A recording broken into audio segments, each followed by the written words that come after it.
ஆண்டவரும் இரட்சகருமான இயேசு கிறிஸ்துவின் ஈடு இணையற்ற நாமத்தில் அன்றன்றுள்ள அப்பம் வாசகர்களுக்கு எங்கள் அன்பின் வாழ்த்துக்கள். 2025 ஆண்டு பிப்ரவரி மாதம் 2ஆம் தேதி ஞாயிற்றுக்கிழமைக்குரிய தின தியானம்.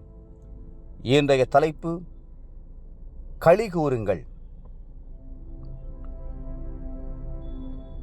வெளிப்படுத்தின விசேஷம் 19:7 சொல்லுகிறது, நாம் சந்தோஷப்பட்டு களி கூர்ந்து அவருக்கு துதி செலுத்த கடவோம்.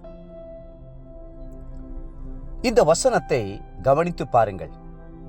சந்தோஷம், களி கூறுதல், துதி ஆகிய மூன்றும் இதில் இணைந்திருக்கின்றன.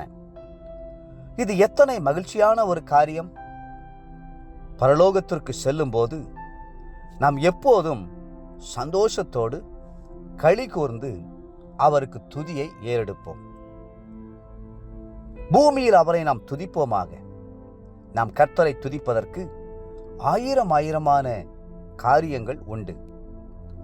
முதல் சந்தோஷம் நாம் மனம் திரும்பும் போது வருகிறது. பாவங்கள் மன்னிக்கப்படுவதாலும் நம் இருதயத்தில் இயேசு வருவதாலும் பெரிய சந்தோஷம் ஏற்படுகிறது. நாம் பெற்றுக்கொண்ட ரட்சிப்பினால் இருதயம் பூரித்து மகிழ்கிறது.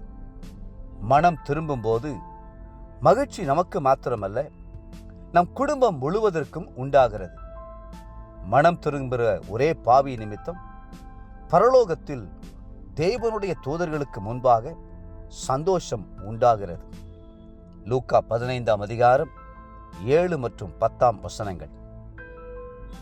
ரட்சிக்கப்பட்டால் சந்தோஷப்படுவதற்கு இன்னும் அதிகமான காரியங்கள் உண்டு. நம்முடைய பெயர்களெல்லாம் பரலோகத்தின் ஜீவ புத்தகத்தில் எழுதப்படுகிறது. ரட்சிப்பினாலே நாம் தேவனை அப்பா பிதாவே என்று அழைக்கக்கூடிய புத்திர சுவீகார ஆவியை பெறுகிறோம். ரட்சிப்பினாலே கிறிஸ்துவின் அன்பான குடும்பத்திற்குள் வந்து அவருடைய எல்லா சுதந்திரத்தையும் பெற்றுக்கொள்ளும் உரிமையை பெறுகிறோம். உன்னதத்திற்குரிய சகல ஆசீர்வாதங்களும் நமக்குரியதாகிறது. நீங்கள் ரட்சிப்பின் ஊற்றுகளிலிருந்து மகிழ்ச்சியோடே தண்ணீர் மொண்டு கொள்வீர்கள். ஏசாயா 12:3. இரண்டாவதாக, நாம் சந்தோஷப்பட்டு களி கூர்ந்து துதி செலுத்த இன்னொரு காரணமும் உண்டு. அது கர்த்தர் நமக்கு கொடுக்கிற பரிசுத்த ஆவியினால் உண்டாகிற சந்தோஷம். வேதம் சொல்கிறது, ரோமர் 14:17, தேவனுடைய ராஜ்யம் புசிப்பும் குடிப்பும் அல்ல, அது நீதியும் சமாதானமும் பரிசுத்த ஆவியினால் உண்டாகும் சந்தோஷமாயிருக்கிறது. பரிசுத்த ஆவியினால் உண்டாகும் சந்தோஷம் எத்தனை மேன்மையான சந்தோஷம்! பரிசுத்த ஆவியினால் தேவனுடைய அன்பு நம்முடைய இருதயங்களில் ஊற்றப்பட்டிருக்கிறது. மட்டுமல்ல, ஆவியின் கனிகள் எல்லாம் நம் வாழ்க்கைக்கு கிடைக்கிறது. கலாத்தியர் 5:22 காணப்படும் அந்த கனிகள் இனிமையானவை.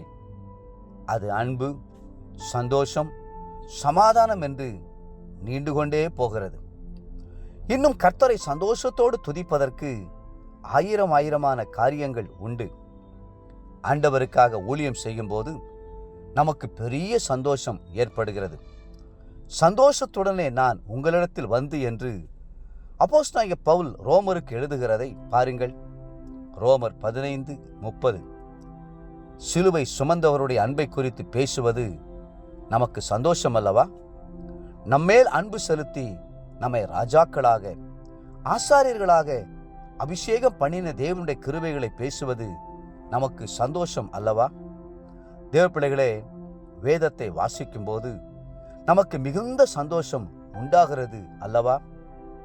கர்த்தருடைய நியாயங்கள் செம்மையும் இருதயத்தை சந்தோஷிப்பிக்கிறதுமாய் இருக்கிறது. 19ஆம் சங்கீதம் 8ஆம் வசனம்.